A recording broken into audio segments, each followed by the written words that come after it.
Olá, amigos! Estamos no ar com Em Discussão e hoje a gente vai falar sobre o projeto de resolução número 3/2020, que é de autoria do vereador professor Bittencourt e que dispõe sobre a criação da Frente Parlamentar Antirracista e em promoção da igualdade étnico-racial.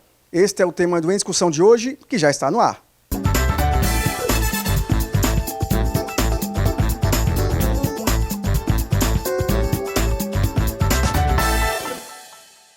Na edição de hoje, a gente está recebendo a visita do vereador professor Bittencourt, ele que é o autor do projeto de resolução número 3/2020, que dispõe sobre a criação da Frente Parlamentar Antirracista e em promoção da igualdade étnico-racial. Vereador, seja muito bem-vindo e nos conte como é que surgiu a ideia da criação dessa Frente Parlamentar. Ok, Bruno, muito obrigado pela possibilidade de conversar aqui com vocês, de estar aqui com o seu público e de esclarecer um pouco sobre essa proposta, né?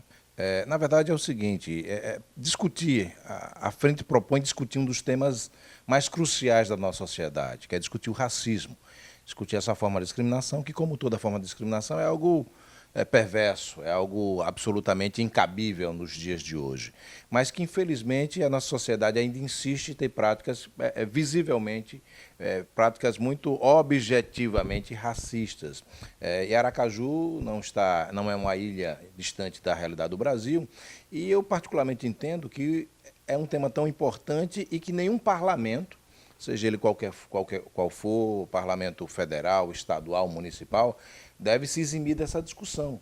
Portanto, a frente é para que a gente possa, junto com vereadores, junto com a sociedade civil organizada, junto com as entidades, junto com o Conselho Municipal de Promoção da Igualdade Racial, com as diversas entidades que tratam dessa temática, com as universidades, a gente possa discutir esse tema, né, que aflige parcela expressiva, mais que 50% da população brasileira, que é feita por pardos e negros, né, ou seja, não branca. E, portanto, essa discussão precisa estar no seio de um parlamento. O parlamento não é completo sem discutir a questão da discriminação racial, algo tão perverso, mas tão, infelizmente, tão presente nos nossos dias. E é algo que é inadmissível, que a gente precisa parar para pensar.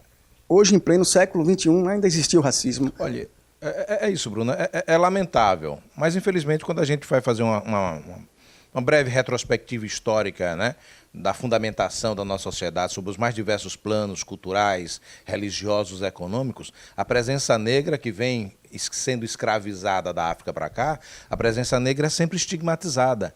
O Brasil construiu uma narrativa para justificar o injustificável que é a escravidão. Portanto, para justificar esse injustificável, ela constrói narrativas desqualificando aquele que ele está escravizando, né?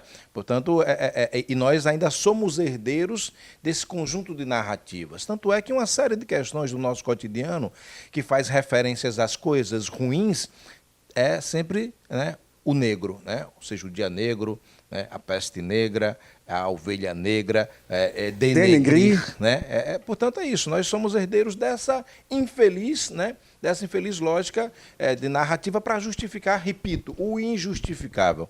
Porque a escravidão é algo injustificável. A escravidão é a expressão, digamos, mais absurda de domínio do ser humano sobre outro ser humano.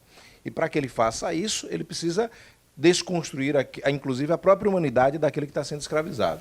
E algo que o senhor ainda falou agora há pouco de lógica, algo que não tem ainda mais lógica, é que o Brasil é composto de sua enorme maioria de negros. Exatamente. Quando você vai olhar esses dias eu vi uma publicação nesse sentido que dizia, era a foto de uma família de índios e dizendo, olha, essa aqui é a verdadeira família tradicional brasileira. Tudo mais é uma mistura, né? Tudo mais é uma amálgama de referências étnicas, culturais diversas. O Brasil seria talvez o país que no mundo menos deveria expressar qualquer manifestação racista, porque na sua base está essa mistura de povos europeus, africanos, indígenas, né? Mas infelizmente isso é muito forte, isso é sistemático, isso é institucionalizado, isso é naturalizado, a ponto de até mesmo as pessoas que têm origem, né, negra, até mesmo o próprio negro, em certas circunstâncias, tenta, né, se distanciar da condição de negro para se enquadrar no tipo ideal que não é o negro, né, para ser aceito pela sociedade. Portanto, isso não é uma coisa simples, é uma coisa muito complexa e a gente precisa cada vez mais tratar disso com a complexidade e a seriedade que ele necessita ser tratado. E como é que foi a construção do projeto? Como é que foi o diálogo no parlamento? A recepção foi a melhor possível, né? Foi votado em primeira votação por unanimidade e todos que se manifestaram muito positivamente, reafirmando a necessidade da discussão do tema e a absoluta pertinência da instalação da comissão parlamentar. E alguns já se colocando à disposição para fazer parte da comissão parlamentar. Eu sempre digo, Bruno, que aquela casa parlamentar, no que pese as divergências, no que pese as diferenças, os embates, mas a gente precisa convergir em alguns temas que são fundamentais, né? Contra a discriminação é algo fundamental que nós precisamos convergir, seja ela contra a mulher, seja ela contra o universo LGBT, seja ela contra negros. Toda forma de discriminação é, sobretudo, uma estupidez e uma burrice daquele que efetua. Mas, infelizmente, na nossa sociedade isso está muito colocado. Mas a recepção dos vereadores foi a melhor possível. Os que se manifestaram falaram muito positivamente, né, e a gente agradece e não tenho dúvida que as votações subsequentes serão também nesse diapasão. Agora, o senhor propõe a criação da frente parlamentar, mas para os nossos telespectadores que não conhecem o que é uma frente parlamentar, como ela pode ajudar? Qual é a atuação dela? Pronto, primeiro é uma frente que dentro da Casa Legislativa vai abordar esse tema. Eu estou sugerindo, numa primeira reunião, que a gente faça um elenco das leis que já tratam sobre essa temática. Eu fiz um levantamento, a gente tem mais que uma dúzia de leis que tratam sobre isso. Lei que, por exemplo, é mais recente, aprovada por essa legislatura ainda, a lei de cotas, né, raciais no município da cidade de Aracaju. A lei que fala sobre o ensino de conteúdos de história da África na rede pública municipal. A lei que obriga a qualificação e capacitação de professores nessa temática. Tem um conjunto de leis, né? A lei que criou o próprio Conselho Municipal de Promoção da Igualdade Racial. Tem um conjunto de leis que a gente precisa se debruçar, né, diante dessas leis, ver se ainda há pertinência ou há necessidade de alguma adequação, alguma modernização, dado o contexto que a gente vive hoje, a sociedade é dinâmica, a lei tem que acompanhar essa dinâmica, e também ver como é que a gente pode pensar outras alternativas, né?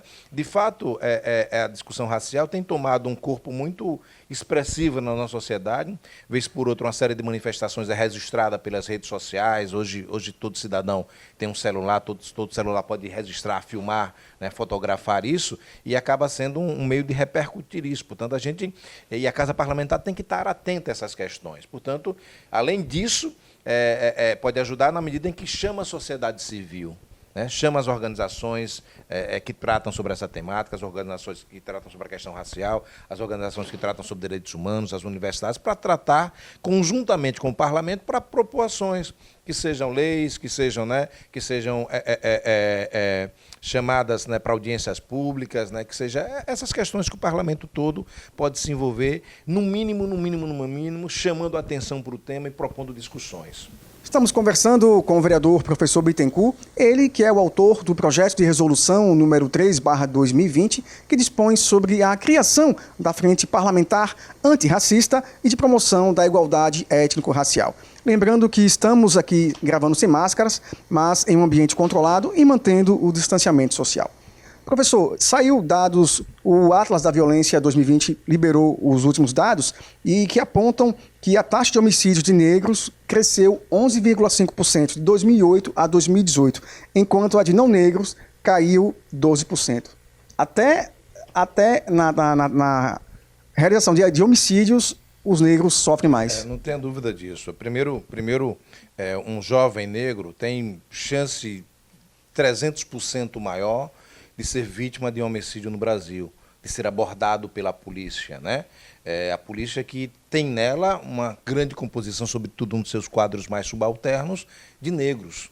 Mas, infelizmente, a coisa é tão naturalizada e institucionalizada que o tipo, né, suspeito, artificialmente construído no Brasil, é um tipo negro, né? Portanto, ser negro já é um passe adiante na possibilidade de ser abordado pela polícia. Ser negro já é um passo adiante na possibilidade de ser vítima de homicídio, inclusive pelo Estado, pela ação policial.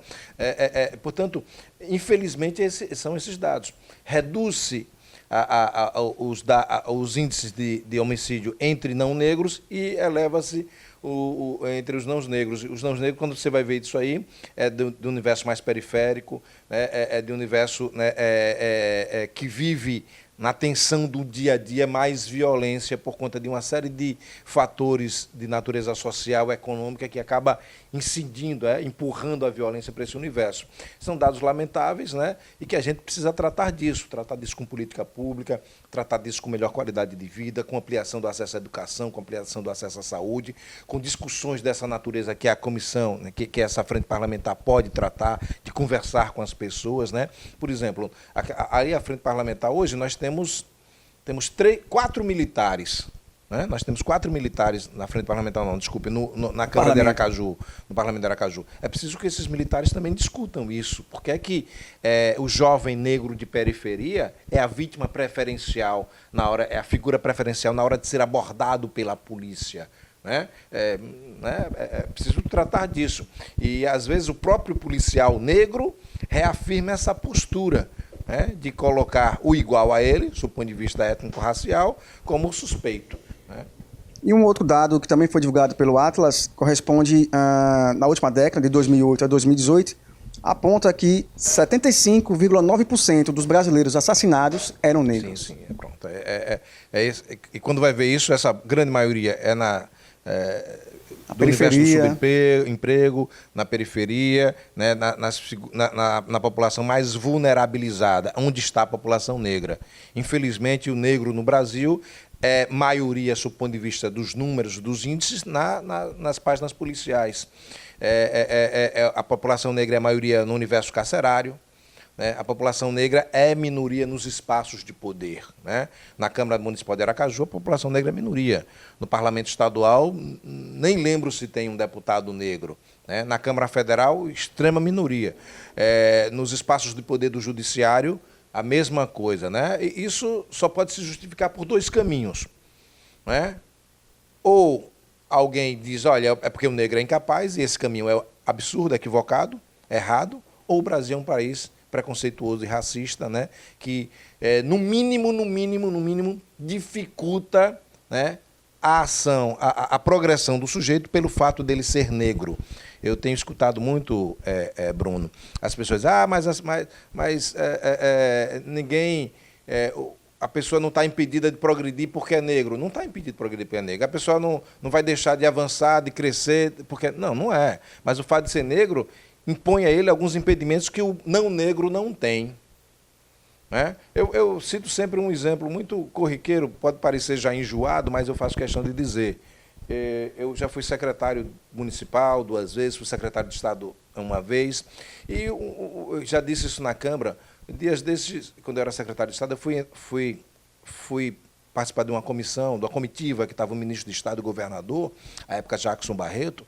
Fui entrar no restaurante para almoçar com essa comitiva, os secretários e o ministro. Aí o porteiro diz, olha, motorista é na outra entrada comigo. Na cabeça dele, negro entre as autoridades ou é segurança ou é motorista. Por quê? Porque ele racismo ideológico. É isso, ele aprendeu a enxergar isso. Né? Ele foi educado a enxergar isso. Isso está institucionalizado, isso está naturalizado, tal qual a violência. Né? As pessoas acham... Eu digo e brinco sempre com meus alunos. Você fecha os olhos e imagine um tipo de sucesso, um tipo que economicamente, intelectualmente progrediu. Agora você imagine aquele sujeito perigoso. Imagine aquele que é um potencial marginal. O de sucesso nunca é branco nessa imaginação. O de sucesso é sempre branco nessa imaginação. O de potencialmente perigoso é sempre negro na cabeça dessas pessoas, né? O marginal, aquele... É isso. O que causa risco e perigo no imaginário da população brasileira é um negro, porque quando a gente vai olhar a história que nos formou e que foi relegada à população negra, de escravidão e de completo depois abandono e desqualificação da sua história, do seu papel, e nós somos herdeiros disso tudo, infelizmente, ainda hoje. Estamos conversando com o vereador professor Bittencourt, ele que é o autor do projeto de resolução número 3/2020, que dispõe sobre a criação da Frente Parlamentar Antirracista de Promoção da Igualdade Étnico-Racial. Vereador, De que forma essa frente parlamentar pode ajudar a combater o racismo? Olha, eu acho que chamando as pessoas para tratar do tema. O simples fato, eu tenho percebido nas redes sociais, o simples fato de já estar se construindo essa frente chama a atenção de muitas pessoas sobre a necessidade, entidades ainda gostariam de participar, a sociedade civil se mobilizando para fazer parte disso. Acho que na medida em que o parlamento chama essa sociedade, na medida que o parlamento chama para si a discussão sobre esse tema, já é uma grande contribuição, né? Porque ser vereador, ser um parlamentar, implica na possibilidade de abrir leque de possibilidades, abrir portas que o cidadão comum às vezes não tem possibilidade de abrir, estabelecer interlocuções com segmentos que às vezes o cidadão comum não tem condição de estabelecer. Aí quando um poder constitui uma frente dessa natureza e assume a responsabilidade de tratar do tema, eu acho que é um ganho expressivo, né, que a temática, né, recebe, porque é um poder formal, institucionalizado, institucional, e que formalmente tem condições de, digamos assim, estabelecer interlocuções e abrir portas que individualmente o sujeito não conseguiria abrir. Historicamente, a região Nordeste é uma região sempre necessitada.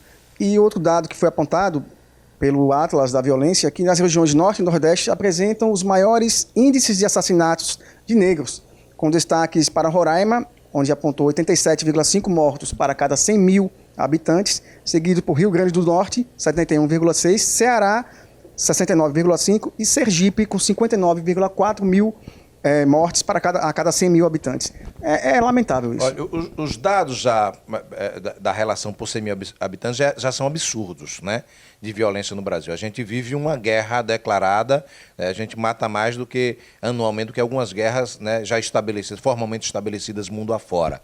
Só esses dados já são aterradores, né? E quando você olha isso, a maior vítima é negra. E no Nordeste, população majoritariamente negra, isso acaba também sendo muito evidente, né?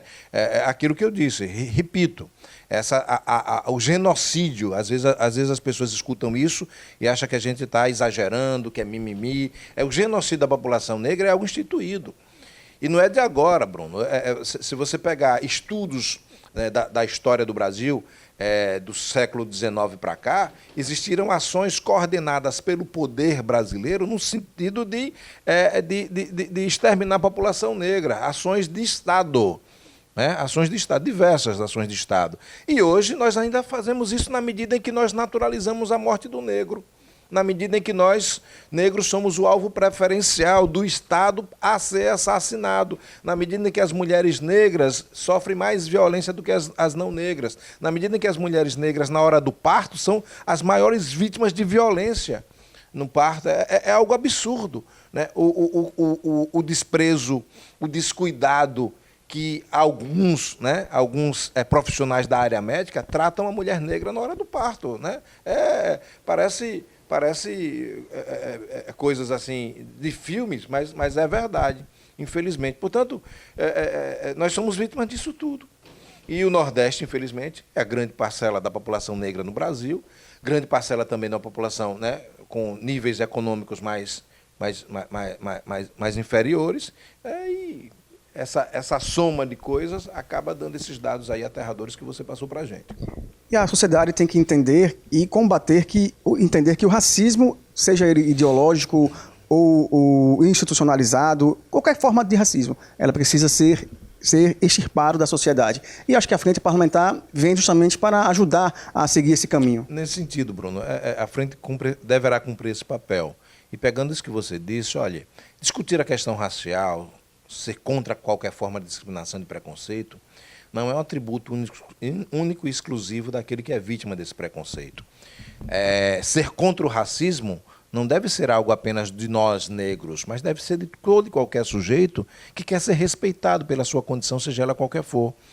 Ser uma voz contrária à homofobia não precisa ser do universo LGBT. Ser uma voz contrária à violência contra a mulher não precisa ser mulher, né? Mas nós precisamos construir empatias com esse universo na medida em que nós precisamos cada vez mais nos entendermos como seres humanos, né? E que essa sociedade só prosperará, essa sociedade só avançará sobre os mais diversos níveis se a gente entender que o outro é a extensão de nós mesmos, né? Que a gente precisa construir uma sociedade mais irmanada e que eu não preciso, as pessoas, por exemplo, não precisam me amar porque eu sou negro, as pessoas têm a obrigação de me respeitar porque eu sou negro, né?